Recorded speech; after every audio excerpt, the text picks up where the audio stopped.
Welcome to Sports Talk Around the Clock. I'm your host, Danny Drouin. I'm here again today with Lane Freeborn and Gabe Sachetta. Let's get started. RG3 speaking out about unprofessional and late hits during the loss against the Rams. He's quoted saying, "I don't want to tiptoe the lines of anything that's happened with bounties or anything like that, but they were definitely going for me." So to me, this seems as if RG3 was being a little bit of a girl about this, and I think it's football, and that's expected to happen. You're expected to get hit hard, and players are gonna talk and gonna say things. How do you guys feel about RG3 coming out and saying that the Rams played a dirty game? I don't think this is. I think it's out of the ordinary that he said it to the media, but I think quarterbacks say this all the time. I think Michael Vick did it a little bit last year too. I mean, and then at the same thing, like what he meant by he doesn't want to go. He was trying to separate the bounty issue from this. He's trying to make it not as big of a deal as people are obviously making it, because, like you said, I mean, even in our high school games, like it gets chippy. Guys are going. You want to hurt the quarterback when you hit him. That's the point. You want to knock him out of the game because he's one of the best players on the field. So all he's saying is yeah, they were gunning for him. Just like I'm sure every other defense in the NFL is going to do in this season. I mean, bounties and all that, that's not even what he means by that. It's irrelevant. I think this is blown way out of proportion than what it is. I mean, I think that in any game, you're going to have a lot of trash talk, especially NFL, and you're going to have a lot of guys, hitting, trying to get cheap shots in. I mean, that's a part of any football game, I would think. So. Yeah, exactly. But I think the news has just taken off and ran with this because it's just one of those things that RG3 probably shouldn't have said, really, because it's obvious. It's part of the game. And as a quarterback, you always feel like they're hitting you late. Even if they don't, you still look at the ref and maybe, hey, where's my love at? And, it's part of the game, though. It's something that we all know is going to happen, and it's something you just have to prepare for going into a game. So, but I think it's just one of those things that, I mean, it's obvious that people are going to go for him, and I wouldn't want it to play against a 4.4 quarterback. That's ridiculous. And so 4.4 speed. Yeah, 4.4 speed, 4.440. Yeah, but it's just one of those things. I don't know why he really said it. It's just one of those things but it's part of the game. So it's football. Yeah, and to go along with that, the number of flags thrown in NFL games this year is almost exactly the same as last year. Just if you look at the numbers statistically, it's just a little bit off. They're very similar, and that is totally different than what the coaches and players are making it out to be regarding the replacement officials. How do you guys think that the replacement officials have done so far, and do you think that they've made that big of a difference in the outcome of football games? Again, I think that because people have put the label on, because they are replacement officials, that there's so much more attention being paid on them. I mean, I think there's a lot of bad calls or in any NFL game. I think just because the replacements, they're going to get a lot more pressure, because they don't do this every Sunday. So I think they've done a fine job. I mean, there's not been like a one big call that everybody's looking at and they're just saying, well, this needs to change, this needs to change. I think people are just saying it just for the fact that they're replacements and they're like putting a lot of pressure on them. If you go on ESPN and read the stats, it really doesn't make. I think it's like 75 flags as opposed to 74 flags last season. Like it's really not that. It's not that they're calling more penalties. It's just that there's questionable calls. But even without the replacement officials, there's always going to be questionable calls in football, and that's just one of those things that you're going to have to deal with and be able to overcome as a football team. USC versus Stanford this weekend. It was a huge game. Crazy. Stanford comes out with a big upset victory over USC. How do you guys think that's going to affect the Pac-12 and later on in the year the BCS? I think that was my national championship pick. So that it's kind of maybe not out the window, but pretty near out the window. Unless Stanford goes on and has an incredible season, and they meet back up maybe in the Pac-12 championship or something. But so I think that's going to affect it big time because everybody thought USC's. I mean, they were number one team, preseason. So, and it also shows me that. I mean, is there anybody who can beat Alabama? Yeah. After the way they played against Arkansas, even though it was a depleted Arkansas team, they were still supposed to be a number 7, number 8 team coming out. Even without Tyler Wilson, they were still a pretty good team, right? Well, they got blown out 52-0. So I don't see anybody really competing. And I think that's the biggest impact. Is it's like, oh, here's another runaway national championship for Alabama. I mean, again, LSU obviously could change that up. I mean, I don't see it. Yeah, I think that there's a lot more playing into Arkansas playing poorly against Alabama. Just because, well, Alabama's a stud team, everybody knows that, but Arkansas has had a lot of other outside things as far as coaching changes and stuff like that, which we'll get to later in the show. But our next topic, we're going to show you a highlight from the USC-Stanford game. Really exciting game, in college football this season. Big upset win for Stanford, so Lane's going to take you through that. Yeah, I mean, as you'll see, USC's already up 7-0, and it's, pretty, not really, but pretty early in the first quarter, so people are thinking, oh, this is another roll win. As you see, I mean, Stanford's running back had a great game. I think his last name's Ted. I'm not sure on his full name. I mean, he's been there 2 or 3 years, and this is one of his touchdowns run. I mean, it was incredible what he did. I mean, he just, first you'll see a juke, and then another juke, and then a third juke, and then he's off to the house, and he just uses speed. I mean, it was an incredible play. He had a great game all night. But again, USC's a great team, and they battled back. They scored again here in the second quarter, early second quarter. So, everybody's like, well, shake it off. USC's still rolling. It was just a great fight all night, I think. As you go to the second half, this is when I feel like Stanford just kind of like took over. It's late in the third quarter, and they go just a little screen pass out here. As you'll see, and the blockers are supposed to come out here, block these guys, and then, it's a pretty simple play. It's just like a running play, but out of a pass. So makes the QB stats a little higher. Right. The running back does most of the work, yeah. but. During football practice, you always hear our offensive coordinator, Coach Place, talk about stemming and getting north-south, getting vertical up the field as a running back. And so as you see in that play, in that screen pass, in that run earlier too, the Stanford running back making great cuts upfield and stemming, picking a running lane and getting north-south, getting vertical down the field as fast as he possibly can so he can get to full speed. As quickly as possible. So really, really awesome play. Nice play. It's all tied up, and it's in the fourth quarter. So I think this was a real big play right here. And it was a real simple play. I mean, it seemed like just a post by this wide receiver. And I think it was just blown coverage by the safety because, he kind of disappears out of the frame here, but it's just a simple post. I don't think the safety was back. And then he makes a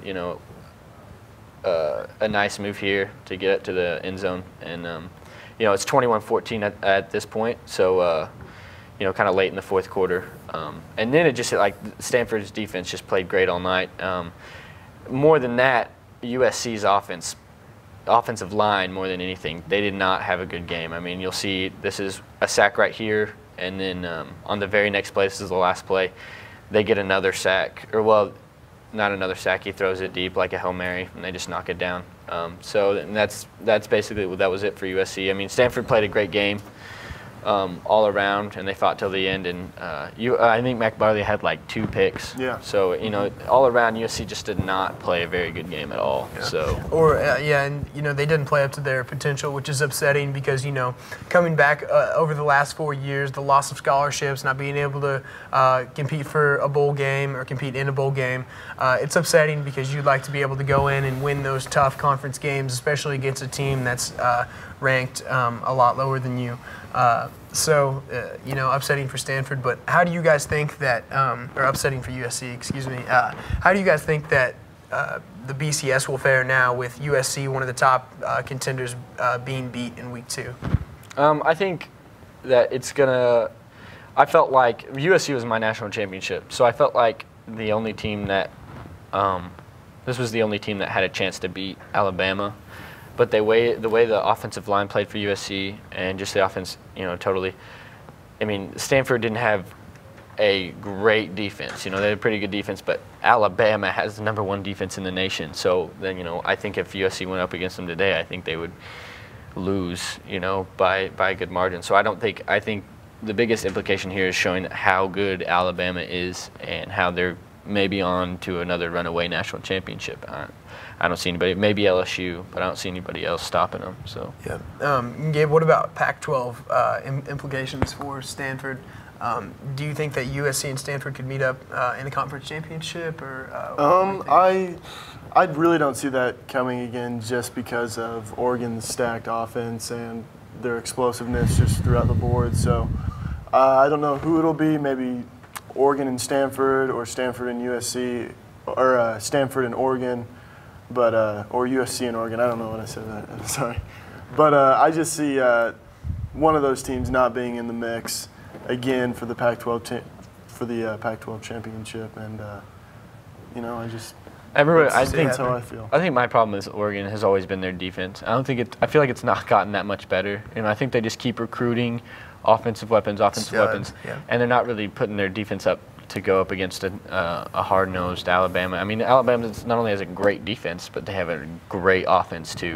That the quarterback's back for his second or third year, and he's playing near perfect. So for me, I think that's why I don't like Oregon. As that, just because I feel like if it got into a close game, Alabama would win because Oregon's defense isn't as good. So. Yeah. All right. So moving on to Arkansas. Arkansas blown out against Alabama, 52-0. Head coach John L. Smith is facing $25.7 million debt in a bankruptcy lawsuit, or in a bankruptcy suit. And that is all on top of trying to salvage, what's left of the hopes for the University of Arkansas. So how do you guys think that Arkansas will fare the rest of this season, especially with their coach having so much more than just football on his mind? I really think this week will kind of be the telltale sign for that. They'll either come out, play motivated, they'll be like, well, we're going to shut everybody up who's talking, we're going to come out, blow this team out, or they're going to struggle, lay down, roll over, and then they're going to be struggling for the rest of the season. And I think that's crazy if they do, because the loss of your quarterback and your head coach can't be the loss of a whole entire season. Mm-hmm. I mean, those are big things to overcome. But to go, to completely lose a season, maybe have 5 or 6 losses when you're only supposed to have maybe 1 or 2, and you already have 2 in your first 2 weeks. I think that's crazy. I don't see that happening. So, I think they'll fare okay. Obviously not what some people were picking them to win a national championship or compete and or even win the SEC. I don't see them doing that, but I don't see them completely losing their season, so yeah. And I feel sorry for John L. Smith. He's got a lot on his plate right now. Yeah, no kidding, man. And I think it says it's money from everywhere. The $25.7 million comes from so many different places. He got money he was previously at Weber State, and different like $1,000 here for a football camp, and so he's having to deal with a lot. A lot of it I'm sure is self-inflicted, but. Just hope that Arkansas can pick it up and maybe salvage something. From the rest of the season. The Giants have many injuries. Switching over to National Football League, the Giants have many injuries. Can they still contend for a Super Bowl, or are they still in the talk, Gabe? I think the Giants will be all right with all their injuries. Who do they have injured, in fact? Hakeem Nicks, a lot of the wide receivers are injured. The wide receivers. A couple defensive players. They're getting their star cornerback, but... Okay.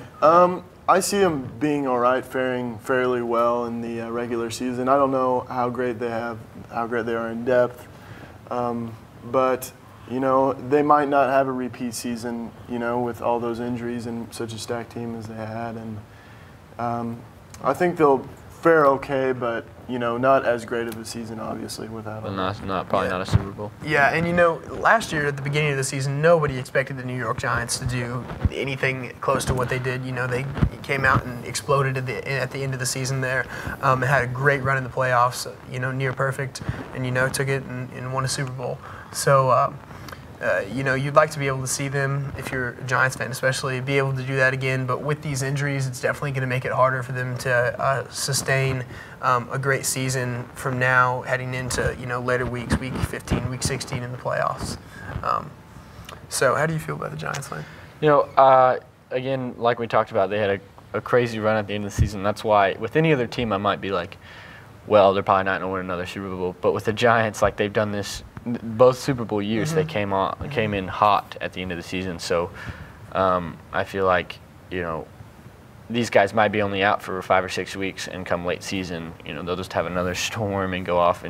And nobody knows how the Giants are going to play come playoff time. They're a great playoff team. You don't ever want to face them because they're always just step up to the plate. So, you know, I really don't know. But I would suggest them. You know, I would expect them to be as good as they were in the playoffs as they were last year. Maybe not a Super Bowl, but still make a pretty good run. Because I think, you know, Hakeem Nicks will be back, and you know, those other defensive guys will be back. So.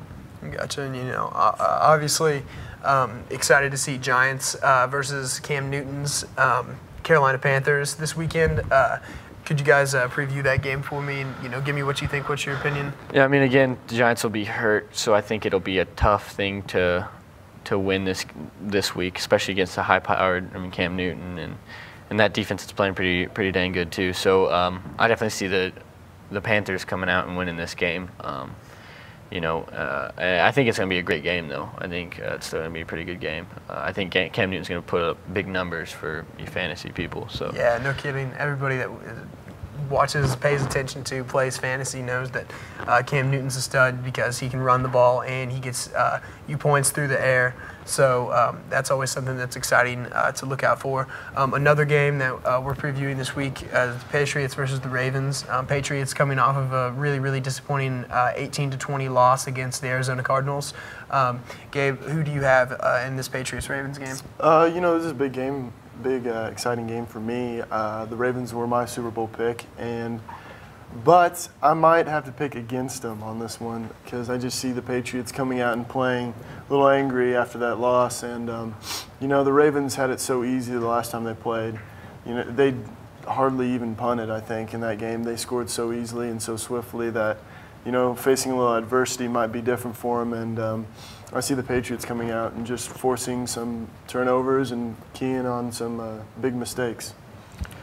How do you feel about that? I think Ray Rice is going to have a huge game. He hasn't really had a breakout game yet. I think he's going to have a huge game. The Ravens will win, definitely because that defense, maybe a couple turnovers.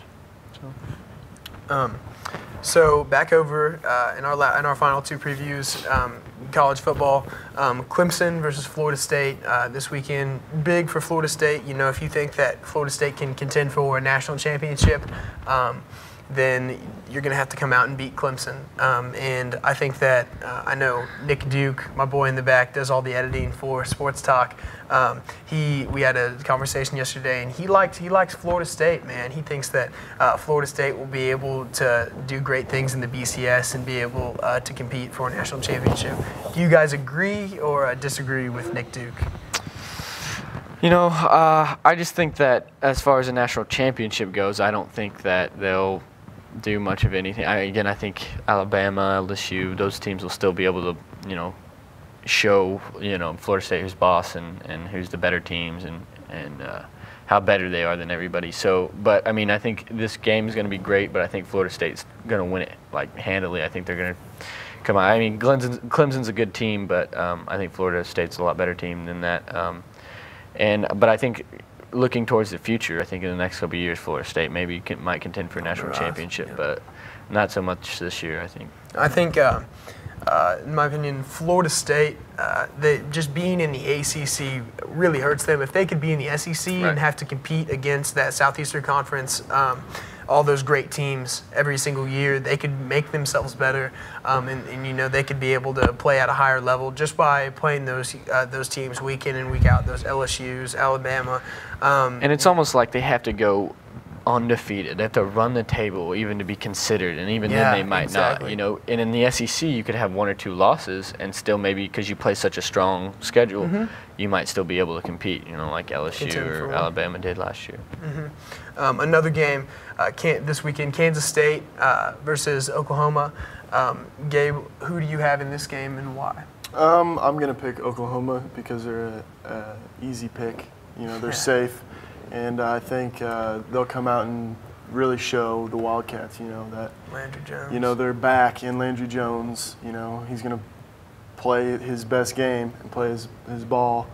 And I just see the Kansas State, you know, this high energy for Kansas State. You know, not just kind of starting to dwell off now. You know, they had a very nice season last year, and but I don't see it really happening too much.